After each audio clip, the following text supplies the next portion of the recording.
guys, Masha here from Masha Plans and welcome to my YouTube channel. Today we are doing a review of Archer and Olive Blackout book. This journal has been on my wish list ever since it was released, which I think was earlier this year. And when I heard about it, my first thought was, how do you write in a black page?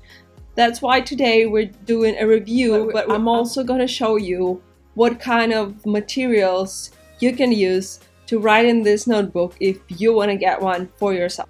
So as you can see up in front, we have general info about the notebook, that it has 160 dot grid pages and it's 160 GSM ultra thick black paper, which is fantastic, and it's pretty much the same quality of the paper as all of Archer and Olive notebooks.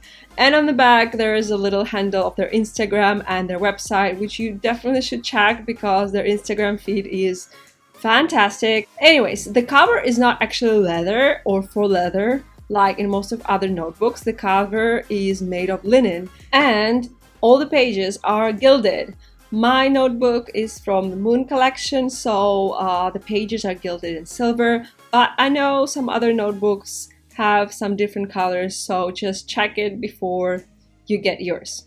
So let's unpack and have a look inside. While I'm trying to take off very carefully this cover because I don't want to break it, just wanted to let you know that I have a detailed blog post with all the pen tests and other ideas on how to use this notebook and stuff like that. I will leave the link in the description, so make sure you check that out. So the notebook, it has of course a pen loop and a ribbon, which is pretty sturdy, I guess is the word. But I just can't wait to open it up. So the first page is just general information. This notebook belongs to section, and then once we turn the pages just start. So there are no extra pages or anything like that, and as you can see all the pages are black with the light gray dot grid. I also want to note here that the pages are not numbered, so in case that's a deal breaker for you, that's just something to consider. There are two ribbons, and yes, there is a back pocket at the end of the notebook, so you can carry around whatever it is you usually carry around in your journal. The pages are lay flat, and I'll be honest with you, I've never seen pages lay that flat in any other notebook. This is just magic happening, and it's gonna be perfect for taking all the pretty pictures for Instagram.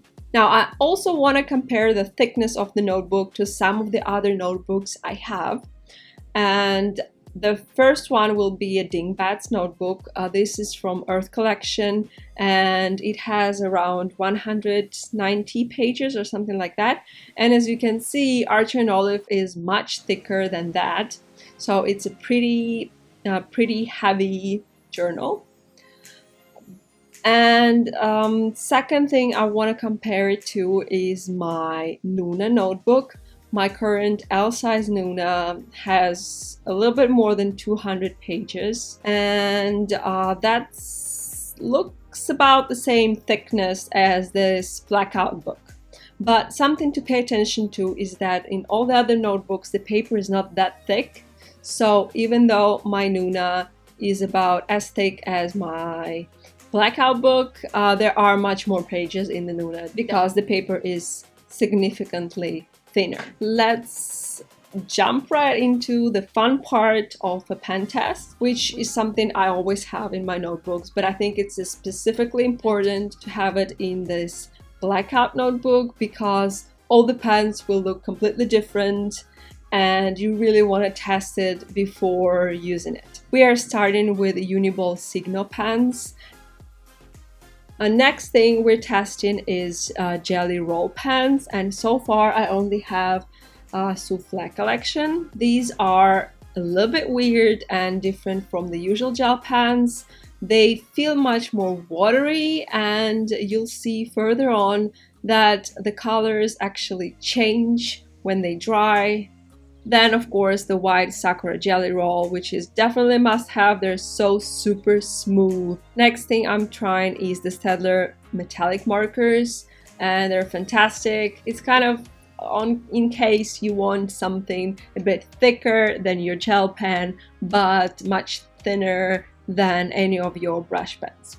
Next up are some glitter markers I picked up from the stationery store next door. I really like them because the tip is much firmer, so I could get thinner kind of lines, but honestly they're not that well seen on the paper. They're kind of just like glitter. Finally, it's time for some brush pens, and I have two kinds of metallic brush pens.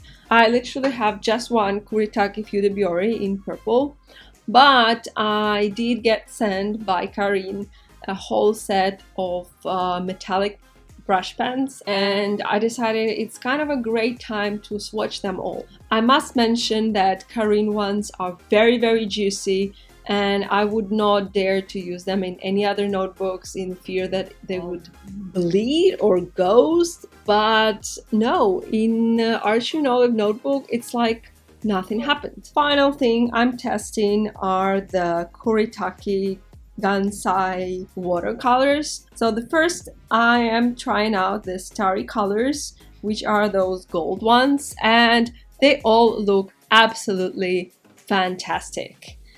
Next up are the pearl colors, and those were a little bit disappointing. You can definitely see them on the paper, but honestly you can't see the difference in color or anything like that even when they dry. So I don't think those would be really good to use in the Blackout journal. Something I did want to mention is that they always say that Archie and Olive notebooks are extremely friendly to any kind of paint or watercolor, and after my little test, I can assure you that they definitely are. As I mentioned before, there is a big blog post with more details and more tips on using this notebook. Definitely give it a read. The link is in the description. I am absolutely loving this journal. I can't wait to start playing with it. I will actually do my August setup in this one, so keep an eye on a new video coming up pretty soon. I will see you in the next one. Keep bullet journaling and don't be a blob. Bye!